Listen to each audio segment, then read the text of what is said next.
salaamaaleykum sama gars yi tey ñu ngi ci benn bopp koñ bu spécial ak l'international Abdou Diallo dafa ñëw andi benn partenaire muy Able ay caméra la ñuy def pour di ko def ci structure yi ci centre yi ak ci club yi ba nga xam ne joueur bu nekk day am vidéo loolu nag moo ñu fi andi tey bopp koñ bi day doon bopp koñ ñu wax ci Angleterre waxaale ci situation club am waxaale tamit ci yenn affaires yi demaale ci club yi mu waxtaan ak ñoom. C'est une très bonne chose, une affaire intéressante. Salam alaikum, Bob Coin, édition spéciale avec Abdou Diallo. Big Sele. Baniga. Yeah. T'es Bob Coin là. T'es là, Bob Coin. Ah, maa ngi nii. Waxal yaa ngi si biir Bob Coin. maa ngi nii si biir Bob Coin bi. Mon frère, comment vous allez? Ça va, alhamdoulilah, et toi? Ça se passe? Ouais, ça va tranquillement. Alors le match contre l'Angleterre. Gros match, j'ai pas pu y participer, j'avais une petite douleur et je suis tombé malade, d'ailleurs je le suis encore. Mais gros match, ça fait du bien, ça va nous permettre de préparer l'échéance qui arrive au Congo, sereinement, parce que ça va être un match important. L'objectif c'est quoi maintenant? C'est de se qualifier pour la Coupe du Monde. La Coupe du Monde? Ouais, parce qu'en septembre on attaque direct Soudan et Congo, donc on joue contre le 3e et le 1er. Et nous on est 2e, faut terminer premier du groupe impérativement. Est-ce que la Coupe d'Afrique, vous y pensez? Moi je suis focus sur les qualifs de la Coupe du Monde là tout de suite, parce que c'est vraiment un objectif important pour le pays, pour la Fédé, pour nous joueurs. En fait il y a beaucoup de choses qui vont découler de cette qualification. Et ensuite on aura 2 à 3 mois pour penser à la CAN. Vous voyez l'évolution du groupe, qu'est-ce que vous en pensez? C'est bien, le groupe se renouvelle. Il y a beaucoup de nouvelles têtes, beaucoup de jeunes. J'ai cher Tidiane Sabali dans ma tête tout de suite. Parce qu'avant le match, on a parlé, on était dans le couloir. Et je lui disais, tu sais, il y a des moments dans la vie où il y a des opportunités, il ne faut pas les rater. Je pense que tu vas rentrer. J'étais sûr qu'il allait rentrer. Je lui disais avant le match. Ouais. Et en quelques actions, tu vas pouvoir faire des choses qui vont plus valoir que toute ta saison en Ligue 2. Et c'est exactement ce qui s'est passé. Et à la fin, c'est ce qu'il me disait, on se l'était dit et c'est arrivé, tu vois. Donc non, c'est bien, beaucoup de jeunes, beaucoup de nouvelles énergies et ça fait du bien. Et puis c'est rassurant pour l'avenir. Hein. Le changement de coach. Le changement de coach, si, c'est bien passé. Bon, il était déjà avec nous dans la tanière depuis un moment quand il a pris les fonctions. Donc on le connaissait déjà, on était déjà à l'aise avec lui, il était déjà à l'aise avec nous. Maintenant, il a dû prendre ses marques avec ce nouveau poste. Et nous, on a essayé de l'aider au mieux possible. Lors du premier match, vous dirigez la troupe avec le brassard de capitaine. C'était pas mal. Hein. C'était la première fois? Ça m'allait bien? Ouais. Ouais, c'était la première fois en sélection et franchement, ça fait plaisir. Ouais. Et surtout, ça fait plaisir parce que j'ai senti que tout le monde était content que je sois capitaine. Même le vrai capitaine qui est Kouli était content de me laisser le brassard pour ce match. Donc c'est surtout ça qui m'a marqué. Et après, le côté de Lamine a pris le brassard pour faire le Abdou Diallo. Il voulait provoquer Kouli, donc je l'ai laissé le faire. Et puis prochainement, il le prendra aussi. Vous savez, l'équipe actuellement, je pense qu'il y a dans tous les postes, il y a beaucoup de concurrence. Ouais. En attaque, au milieu, même en défense. Qu'est-ce que vous pensez de ça? C'est bien, il faut ça. Ça fait partie du foot. On se nourrit de ça, on est compétiteur. Et moi, je pense, pour avoir été dans les équipes qui ont gagné, à chaque fois que j'ai gagné avec une équipe, c'était plus dur de gagner sa place dans le 11 que de gagner le match. C'est ça. Et ça, c'est la marque des grandes équipes. Aujourd'hui, c'est ce qu'on a. Et c'est très bien comme ça. Comment vous avez vécu le fait que vous jouez contre l'Angleterre sans Sadio Mané? Non, on est le Sénégal. Donc même s'il y a des joueurs qui manquent, on doit performer. Et il y a d'autres gens qui prennent la place. Il nous a tous envoyé un message dans le groupe avant le match pour nous motiver. Qui, Sadio? Oui, Sadio, il nous soutient. Donc on était tous à fond. Et il était très fier de nous à la fin. Il a renvoyé un message aussi après le match. Donc tout le monde était content. Ça a donné l'opportunité à d'autres de se montrer. Et c'est très bien comme ça. En tant que défenseur, le Sénégal reste sur 22 matchs sans défaite. Ouais. C'est quelque chose que... Ouais, c'est pas mal. C'est pas mal. C'est une grosse série. Il faut qu'elle continue. Et surtout, il faut qu'elle se traduise avec des titres. Parce que c'est ça qu'on va retenir. Des titres? Des titres. Comment vous jugez votre saison cette année? C'était une saison un peu compliquée en club parce que les résultats n'ont pas été ce qu'on voulait. Mais ça fait partie du jeu, il y a des saisons plus dures que d'autres.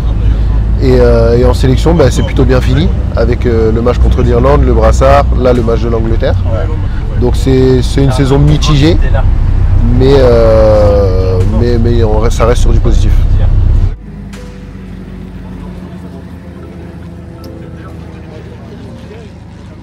Salut, comment ça va? Je suis Jordan, je travaille pour iBall.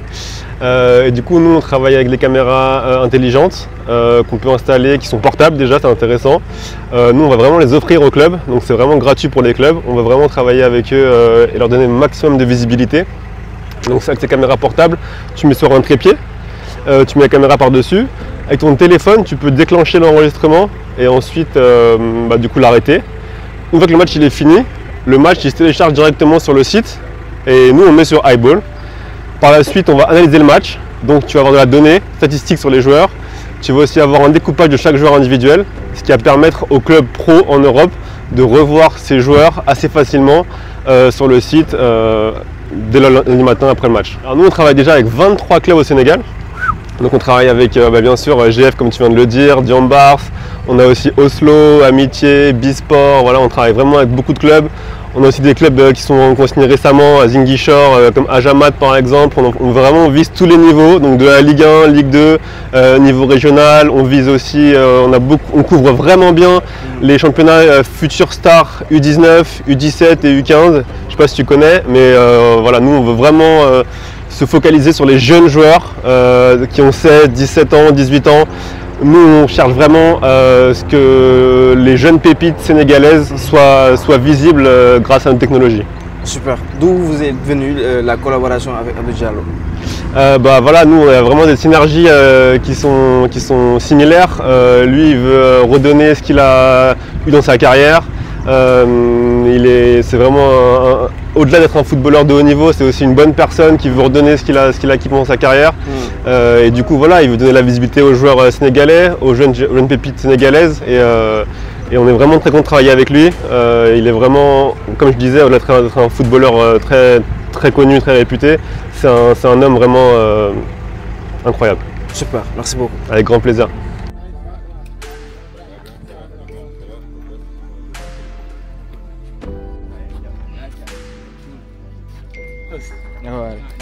naka entraînement yi boy bi xamul dara kii xamul dara kon aana moo dàq fóol si équipe bi kii waaw moo fi mën de kii moo dàq fóol si équipe bi mën dafa ay de terrain bi dafa ay trop yaa ma jëlaat jaajëf dama mu gaay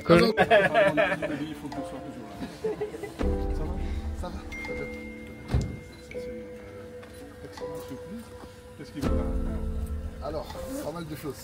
On est avec, vous pouvez voir le logo iBall, c'est une plateforme de scouting international.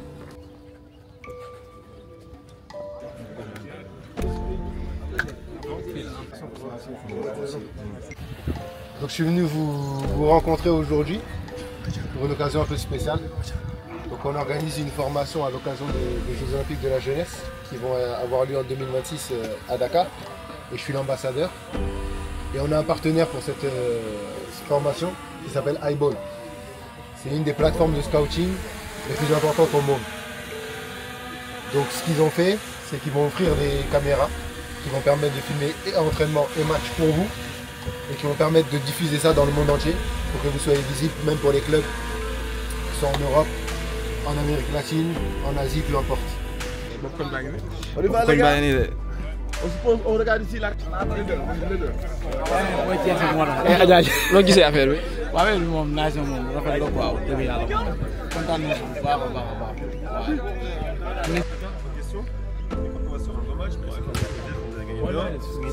Là j'ai la vidéo du match.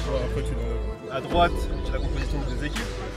Je peux voir que par exemple le numéro 19, Maurice Valentin Gomis, il a une bonne note, il a eu 7,25.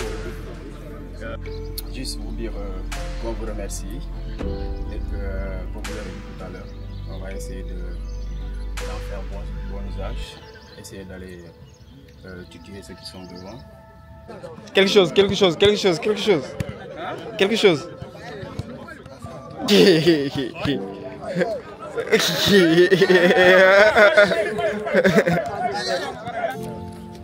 c'est la caméra. On va t'embaucher hein. C'est incroyable.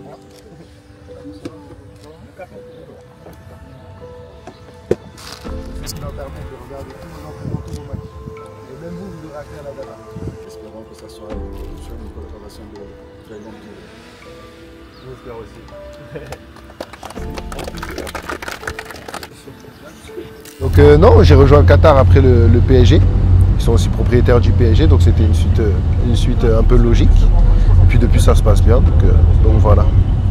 Et voilà, et là on vient d'apprendre que tu donnes des caméras au club, 5 clubs du championnat Sénégal. D'où est venue l'idée? D'où m'est venue l'idée? J'ai déjà Hassan, qui est à l'origine de ça, qui m'a parlé d'iBall et de leur plateforme. Et j'ai rapidement été séduit. Je pense qu'aujourd'hui on est dans un monde connecté, avec beaucoup de nouvelles technologies. Et il faut mettre ces technologies au service du sport. Et là, j'essaie de le mettre au service du foot local. Donc voilà.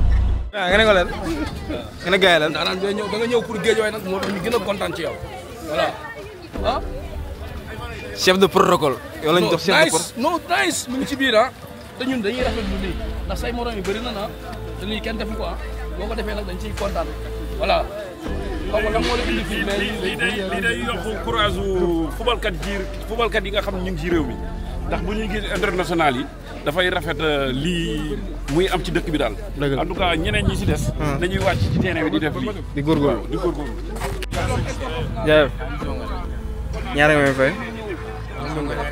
ñaara nga denc nii sa gaale ñaara nga denc sa gaale. 24 millions 4 millions. non man ngay suñu jongale kay day tax dara tax ko sama gars yàlla ngeen signé waaye yàlla ngeen signé xaalis bu bëri. jaajëf ban catégorie ngeen ne. U17. tuddee des ma ne U17 yow kay yaay kosu lépp jaam maa ngi koy taxale de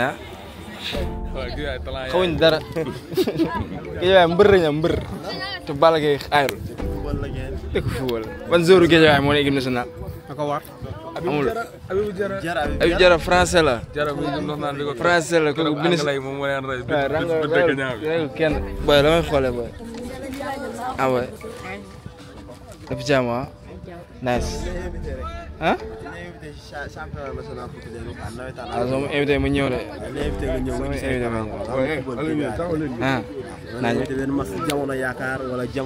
naa ñëw. C'est vraiment intéressant pour un club pro d'avoir accès à ça sans se déplacer. On trouve aussi les stats des joueurs. Donc on peut retrouver leurs données techniques de passes par exemple, le nombre de passes réussies, le nombre de duels aériens, le nombre de récupérations, le nombre de dribbles réussis. Et on peut retrouver directement le montage. Une journée totalement d'or, qu'est-ce que ça fait? C'est fatigant, mais il fallait le faire, c'est bien. Pikine. C'est ici que Pablo Cissé habite. Oui, ça, qui c'est pas ça? Le grand danseur. C'est chez lui. Papa Bou. Boy, xamu leen dara def leen nang rek. Ndaw mi kan la? Nak jour jaajëf. Bro. Ma ñëw rek nga macc sa rajo bi ñaanuma la. Cim ras bu bëgg de. Boy, jour du sexy waay wat yi du sexy waay. Yaa baax. Sama naa la freestyle. Ñeme nga ma? Yow wa. Aïcha. Ngeen lan yow? Dañuy xool chaque guddi rek moo tax. Parce que ginnaaw de. Égypte pour se qualifier à la Coupe du Monde. Par Boussi, il commence titulaire. On arrive à la causerie. À lui, il le regarde comme ça et lui dit Babou, Boy Pikine. Là, il a changé. Il a mis en mode combat. Boy Pikine. Il a juste fait ça. C'était fini. Il a fait un gros match. Très gros match. Très gros match. Bon les gars.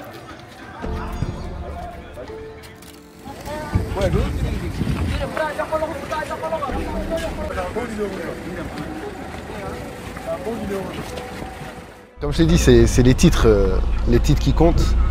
Et il faut mettre notre pays sur la plus grande marche du foot. foot mondial et ensuite essayer de faire des choses aussi à côté pour faire rayonner le pays. C'est le plus important, c'est ce que tout Sénégalais veut faire et doit faire, donc j'essaie de le faire à mon échelle. Vous avez d'autres projets similaires à celui que vous Déjà, là on distribue les caméras parce qu'Highball est un de nos partenaires sur un de nos projets caritatifs. Donc ça va être une formation au métier autour du sport à l'occasion des Jeux Olympiques de la jeunesse dont je suis l'ambassadeur et qui va permettre aux jeunes formés d'être directement sur le marché des Jeux Olympiques, commencer à travailler, ils pourront mettre ça sur leur CV et continuer leur parcours professionnel.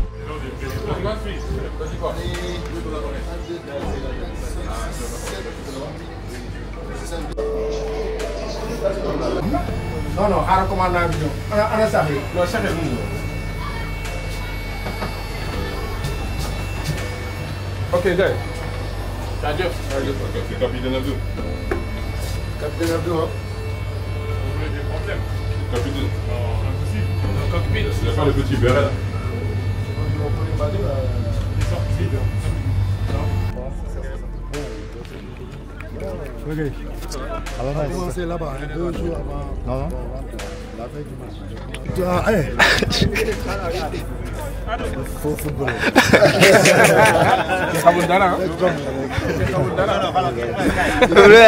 Fais croire qu'il est le meilleur footballeur. Non, si tu m'amènes, je vais prendre le place d'Abdou. Je sens ça. Ouais, je te la laisse. Hassan va me ménager, je vais m'entraîner, je vais prendre le bras. C'est même pas plus fort que moi. Tu peux nous massacrer à nos matchs ici, là. C'est trop facile.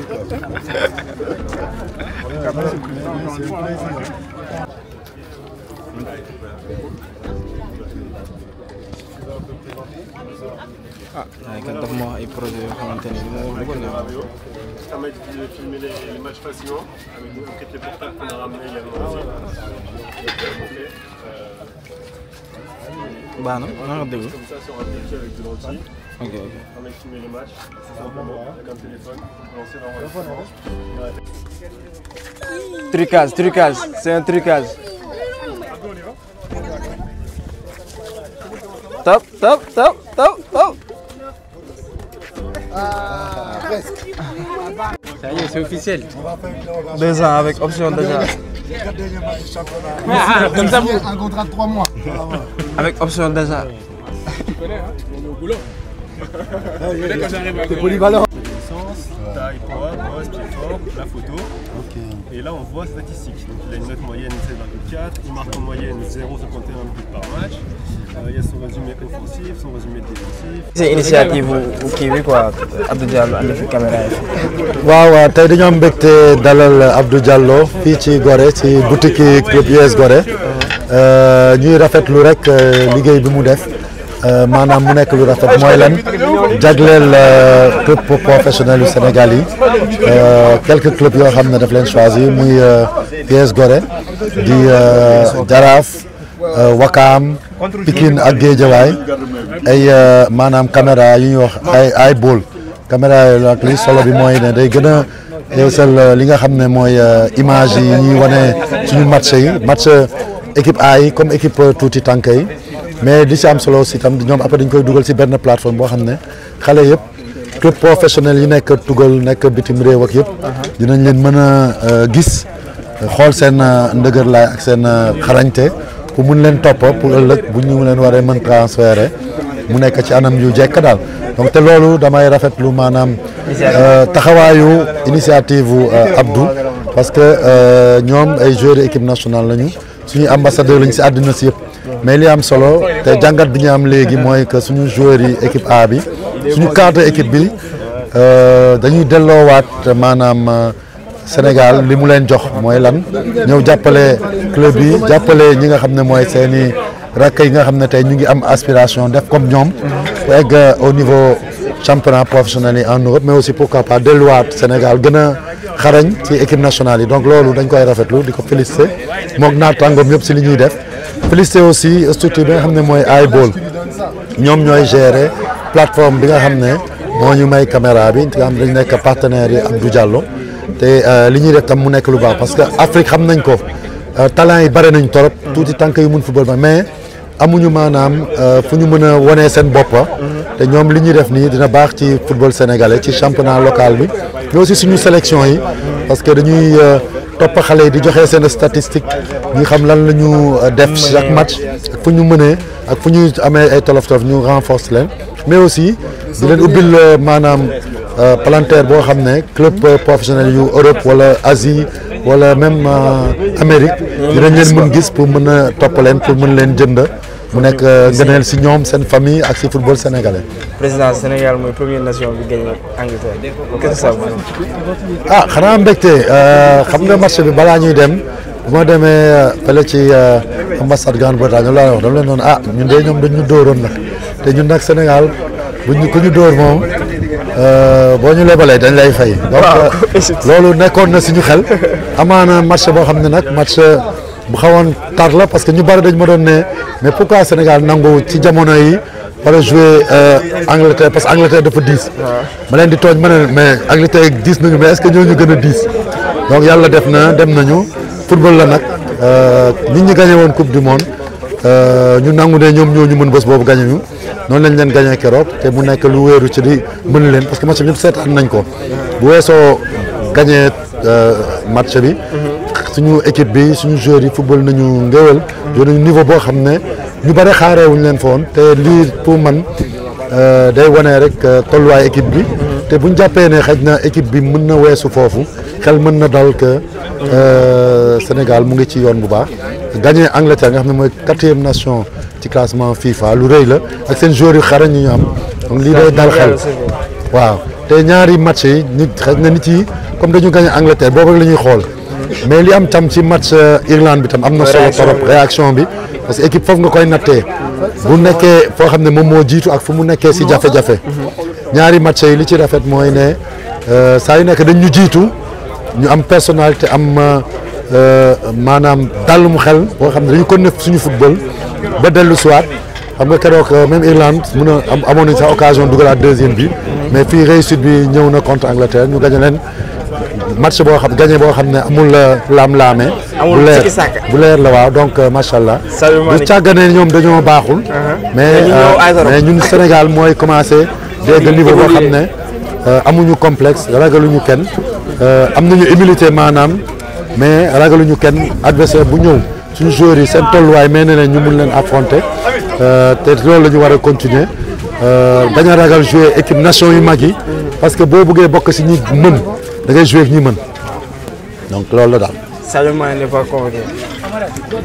waaw loolu xam nga yooyu waaw déggante nañu amul problème c'est-à-dire équipe bi dafa ubbeeku Sadio yàgg na si équipe bi macha allah bu amuloon ngaañ-ngaañ mosul woon sax raté compétition. kan Sadio.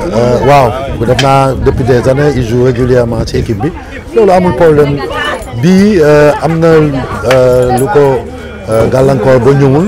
wax na ci ak entraîneur bi def na listam yooyu dañuy avancé waxoon naa ci dañuy ñaan rek septembre bii di ñëw mooy match yi nga xam ne mooy yi am solo dëgg-dëgg Sadio nekk fi ñeneen ñi nekk fi parce que tey ñu ngi wax Sadio mais Assane Diao tamit ñëwul dafa gaañu dafa am gaañu mais ñooñu ñëpp bu ñu ñëwee macha allah dañ ñaan yàlla suñu joueur yëpp ñëw nekk en forme Pape Thiaw suñu coach am à sa disposition tous les joueurs comme ça sax mu am jafe-jafe bi nga xam ne mooy borom alal xam nga lu ñuy wax boo baree abondance des fois da lay sonnal boo amee joueur poste bu nekk nga am ñeent yu xarañ mën na nekk jafe-jafe pour entraîneur mais jafe-jafe boo xam ne entraîneur bu nekk bëgg na ko car macha allah septembre na Sadio ñëw na Diao ñëw ñu fi nekkoon si juin ñëw ñu tabax équipe boo xam ne xëj na dañu may ñu song adversaire ñu am en septembre soxla nañ France ak Argentine de. waaw yooyu match amicaux yi bu ñu nañu qualifié coupe du monde fu mu nekk nii. match amicaux yi dañ koy teg fële. li am solo mooy gérer match septembre bi gérer match octobre bi ñaan yàlla mu may ñu ndam si match 4 match yooyu yëpp. ñu delluwaat coupe du monde parce que delluwaat coupe du monde bi dafa am njëriñ parce que day tax suñu équipe bi gën a màgg ci compétition yi. pourquoi pas ni ñu def ñu ne Afrique musul gagné tey Angleterre. ñun ñu ñëw ñu ne ñun ñooy dem dëkk loolu gagné ko. ñu ne Afrique musul gagné coupe du monde. yàlla baax na ñun dañoo Sénégal. ce sera avec vous comme président de la fédération. loolu kenn xamagul nag. yàlla rek moo xam. mais dama may exclusivité bi. non dañ koy jaay. te li koy jaayee ay dollars la te dafa bari ay zéro yu bari la. président di nga bokk wala sa bokk. di nga mën a dañ koy jaay. amuñu njëriñ de dollars yi amuñu. Allez, cher, Sunday.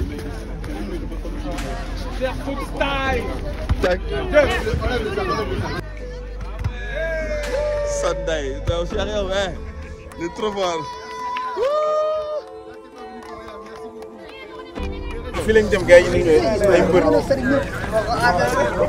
Voilà. Pourquoi le choix d'ici? C'est monsieur le maire, il décide. Après, au terme de qu'est-ce que vous... J'ai pas compris. Au dernier mot. Dernier mot? Ah, j'espère que tu as kiffé la journée avec moi, que tu en feras d'autres. Et puis, va t'entraîner, on doit te signer un contrat là. C'est important. C'est bon? Sama gars, on est au terme de cette dure et agréable journée. Mais c'est pour une très bonne cause. Tay, Abdou Diallo dafa jox 5 caméras 5 clubs pour que boy sen entraînement yi sen match yi lépp loo xamante ni tey jii nii mi côté visuel dañ koy assurer andi leen partenaire muy A-Ball football nag day avancer day développer lii la ñuy xaar si gars yi sénégalais jox na la benn affaire da lay pousser commentaire Abdou Diallo yi tey sénégalais bëri nañ fa di la push donc lii nga leen mën a dellool pour le bien du football sénégalais c'est une très bonne chose donc c'est à ficeler. Sama gars yi c'était Bopp Koñ pour une édition très spéciale ak Abdou Diallo seetaan leen ngeen abonné nag bu leen dof abonnement mooy andi daw dépense ba beneen